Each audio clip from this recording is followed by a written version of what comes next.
14 বছর ধরে অমৃতার সাথে আমার কোনো যোগাযোগ নেই।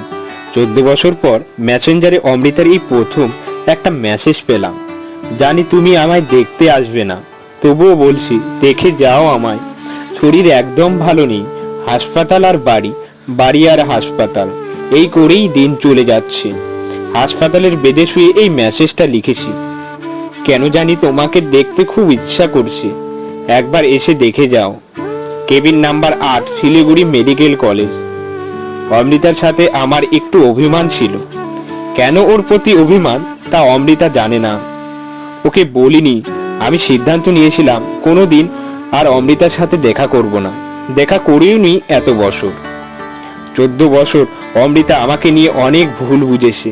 ও হয়তো ভেবেছে আমি ওকে ভুলে গেছি, হয়তো ভেবেছে বিয়ে করেছি তাই স্ত্রী সন্তান নিয়ে দূরে চলে এসেছি, হয়তো ভেবেছে অমৃতার সাথে নিষ্ঠুরতা আমি করেছি। এই অমৃতাকে নিয়ে এক সময় পুরো শহর ঘুরেছি, রেস্টুরেন্টে বসে কত খেয়েছি, নাটক পাড়ায় নাটক দেখেছি, সিনেমা হলে বসে সিনেমা দেখেছি। আমার প্রিয় ছিল নদী। শিলিগুড়ি শহরে আশেপাশে সব নদীর কোলে আমরা বেড়াতে গেছি। অমৃতার সাথে পথ চলতে চলতে অনেক সময় পথ হারিয়ে ফেলতাম। ভুল পথে হেঁটে হেঁটে চলে যেতাম অনেক দূরে। চিনতাম না কোথায় আমরা এলাম। কে এই অমৃতা? কিছুই বললাম না ওর কথা। এই মেয়েটা শিলিগুড়ি এসেছিল কুচবিহার থেকে। অমৃতা আমার সহপাঠী ছিলেন। সহপাঠী থেকে বন্ধুত্ব। অমৃতাই প্রথম কথা বলেছিল। রুমে দাঁড়িয়ে একদিন বলেছিল, তোমার নামটা খুব সুন্দর অমৃত, আমার নামের সঙ্গে তোমার নামের মিল আছে। আমি অমৃতা, লাবণ্য নয়। তারপর থেকে অমৃতা আমার বন্ধুত্ব হলো। ভাবলাম ভালোই হলো, লাবণ্য না হলেও লাবণ্যের মতো চেহারা ওর। ওর মায়াবী চোখ দিয়ে যখন তাকাতো আমার দিকে, তখন আমার বুক কেঁপে উঠত। মনে একটা আকাঙ্ক্ষা করেছিলাম, আহা, এই মেয়ে যদি আমার বউ হতো তাহলে ভালোই হতো। কিন্তু সে যে বিবাহিত ছিল তা জানতাম না, জেনেছি পরে। ওর স্বামী দেশের বাইরে ছিল দীর্ঘদিন। অমৃতা থাকতো হোস্টেলে। ওর একাকিত্ব সময়ে ওর পাশে বন্ধু হয়ে থাকি। অমৃতার স্বামী বিদেশ থেকে ফিরে এলে অমৃতা হোস্টেল ছেড়ে কালীবাড়ি মন্দিরের কাছে একটা বাসা ভাড়া নেয়। একদিন অমৃতা বাসায় ঠিকানা দিয়ে বলেছিল বাসায় এসো, কিন্তু যেতে ইচ্ছে করছিল না।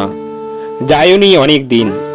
অমৃতা অভিযোগ করে প্রায় বলতো, তুমি আর এলে না। আমি বলেছিলাম, যা হারিয়ে যায় তা আগলে রাখবো কত আর। কি মনে করে একদিন সন্ধ্যায় হোস্টেল থেকে বেরিয়ে হাঁটতে হাঁটতে চলে গেছিলাম অমৃতার বাসায়। দোতলায় ওরা থাকে।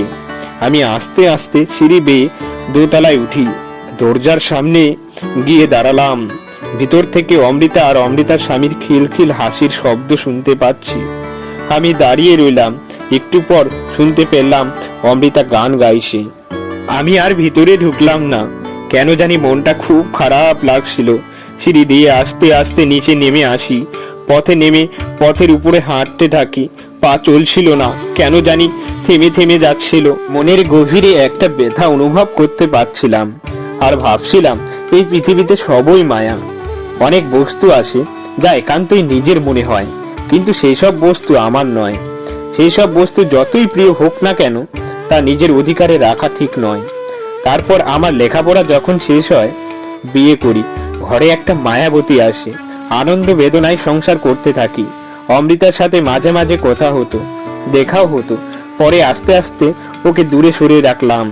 দূর থেকে শুধু বন্ধুত্বটাই রাখলাম। আর সব ঢেকে থাকলো গোপন দীর্ঘশ্বাসের নীরব শব্দহীনতার মধ্যে। অমৃতার মেসেজ দেখে ইচ্ছে হলো দেখে আসবো একবার। এতদিন শুধু শুধু অভিমান করে রেখেছিলাম ওর উপর। দেখা করে ওর কাছে গিয়ে ক্ষমা চেয়ে নেব, কিন্তু পোড়ামুখী সেই সুযোগটাও দিল না। ব্যস্ততার কারণে হসপিটালে যেতে কয়েকদিন দেরি করে ফেলেছিলাম। পরে জানতে পারি অমৃতা পরপারে চলে গেছে।